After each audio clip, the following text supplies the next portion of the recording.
Senator Lindsey Graham of South Carolina joins me.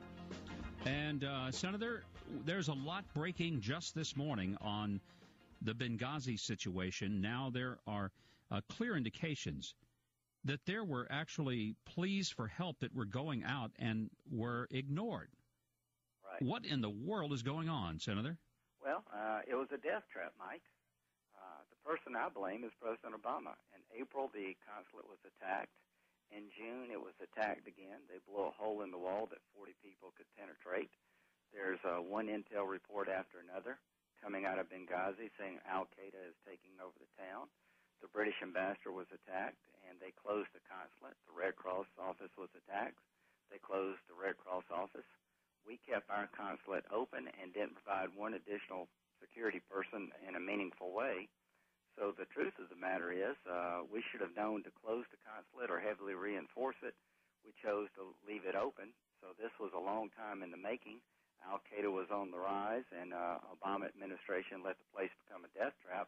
And your point is well taken. During the attack, which lasted almost 8 hours, people were pleading for help. They wanted some military assistance. The CIA people were requesting assistance. They received none. They asked to go help the ambassador. They were told to stand down. And how could, on September 11th of all days, we not have any military assets in place or counterterrorism assets to help this consulate, which was a high threat area for over 7 hours? That's incompetency, just complete incompetency. Senator, there was clearly drones overhead that were taking pictures and sending video back in real time to people at the State Department and I presume in the Situation Room of the White House. Right. Yet even though they were seeing an actual attack in real time, there was no attempt that we know of, maybe you do, of sending in assistance, military, sending in airstrikes to just provide cover. Nothing. Any explanation for why nothing was provided? Well, Secretary Panetta said we weren't going to send forces into a situation that we didn't have awareness of, that we weren't going to send a force in because we didn't know what the force would face. We were worried about the people we were sending in. Again, that just falls short for me. How could you not have prepositioned some assistance in that region of the world on 9/11 of all days, given the history of the attacks against the consulate? You know, the British decided to leave Benghazi. They chose wisely. We chose poorly. And what about the counterterrorism units that have been formed after 9/11? Are you telling me 11 years, 12 years after 9/11, we don't have anyone in that part of the world that could come and reinforce a consulate that had been previously attacked? Was there any effort to activate the counterterrorism working group? There's so many unanswered questions. What about the video, Mike? There are cameras all over the consulate. That video has been classified.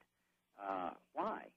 If there was a mob outside that consulate, Mike, we would be seeing it within an hour. You know, death to America. The reason they're not releasing the video is because I'm confident it shows there was nobody around the consulate. There was never a mob. There was never a riot. This was a pre-planned terrorist attack.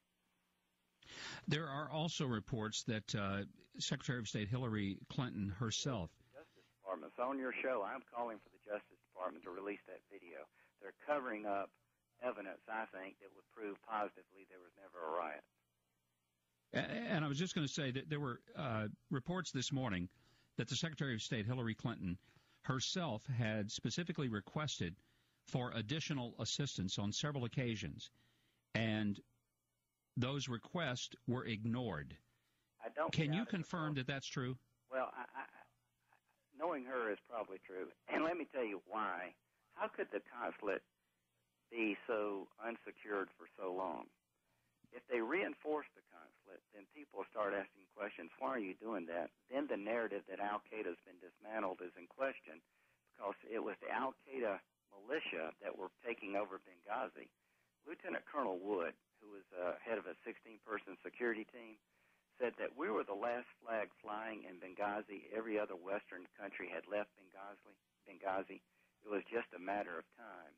So if you close the consulate, people ask questions about why.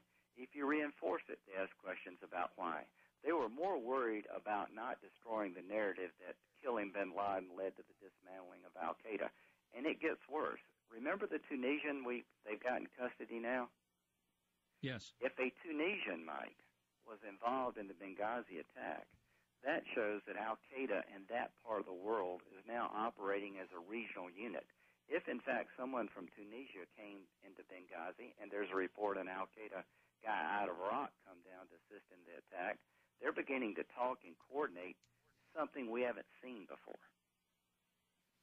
Another issue that has surfaced is that previously unreleased footage from CBS and the interview that they did with Barack Obama, which was taped on the 12th of September, the day after the attack, but before the Sunday broadcast, indicates that he, at that time, was saying that it looked like a terrorist attack. Yet, for another 16 days after that interview with CBS, his entire administration continued to talk about this as the result of a YouTube video. Right. We're all having a hard time understanding why the lie, why the cover-up. Well, I know those are strong words, but, Senator, there's no other way to put this. We were lied to, and there was a cover-up. Well, Mike, there is a cover-up going on. Release the tape. There's a tape of the compound itself. Release that tape. It shows no mob. It shows no riot. Here's the question. I wrote General Petraeus, CIA Director, Brennan, the Counterterrorism Director, and Clapper, the National Intelligence Director. Provide me the information you gave Susan Rice before she went on television 5 days later to suggest this was an attack result of a video, a mob, and a riot. I have not received one word. Now, Brennan and Clapper I have no confidence in. I've never been more disappointed in General Petraeus. I've asked, as a United States Senator, along with Senator McCain, provide us with the information that you gave to Susan Rice. Have you seen one piece of evidence that there was a mob and this was a riot spurned by video? Have you seen anything? You know, Senator, that's the point. We haven't. Well, the reason there's been no evidence there was of it. no mob and no rioting. It gets back to why would they say otherwise? If, in fact, this was an attack, Mike, by an al-Qaeda militia group in Benghazi, Libya, so that's the end of the narrative that al-Qaeda has been dismantled because of the death of bin Laden.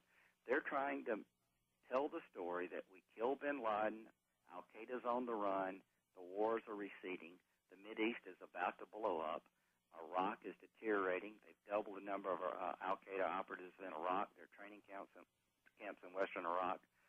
Libya was exhibit A of the fact that not only has al-Qaeda not been diminished, they're coming back all over the region, and apparently they're able to coordinate among themselves in different countries.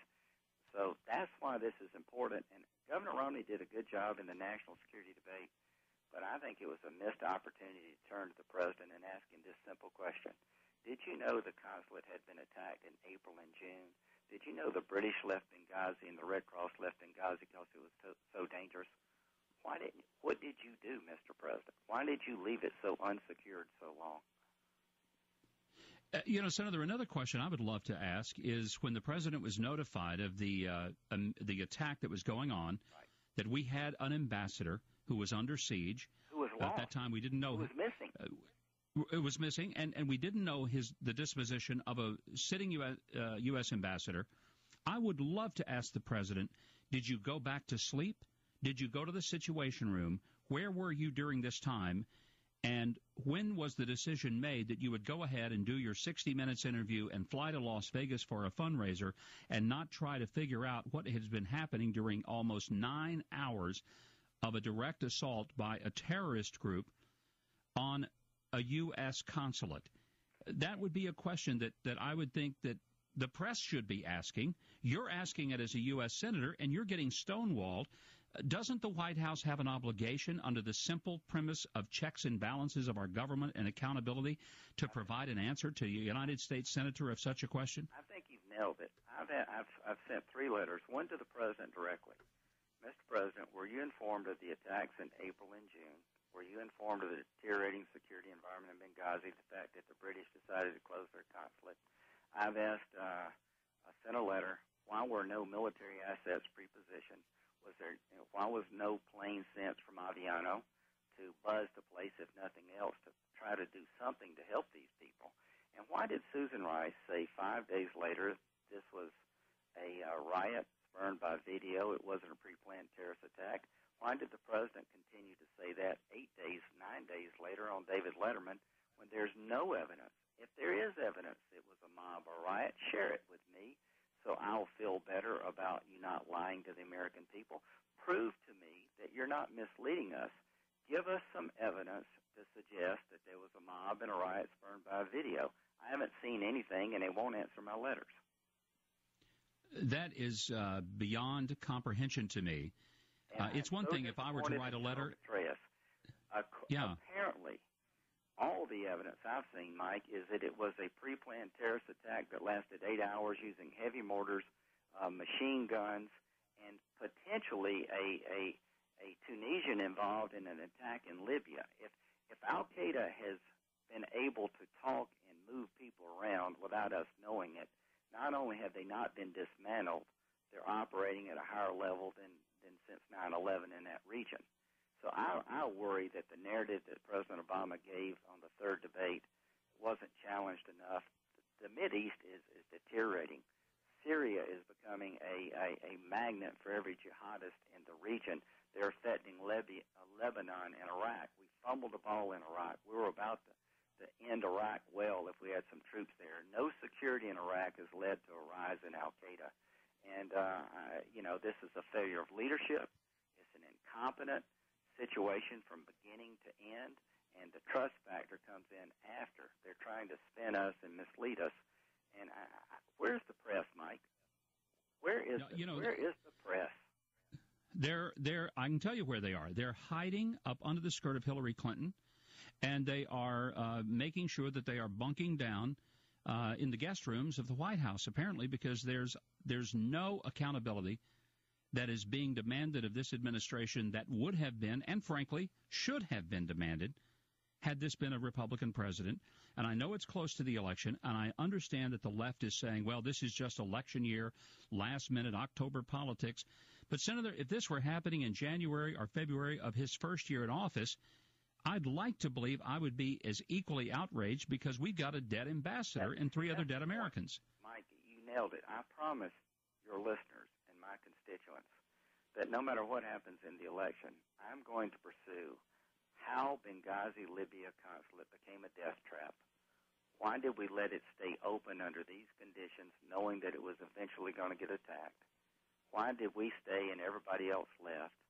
And why were we not ready to help these poor people for 7 or 8 hours? And what happened afterwards? I'm going to hold everybody accountable if it's the last thing I do before I leave the Senate. Senator, I appreciate it, and I will be continually watching. I appreciate your tenacity in this. God knows we need somebody who is willing to pursue where the truth leads, wherever it leads. And thank you for joining us here today. Wherever it leads, and release that video.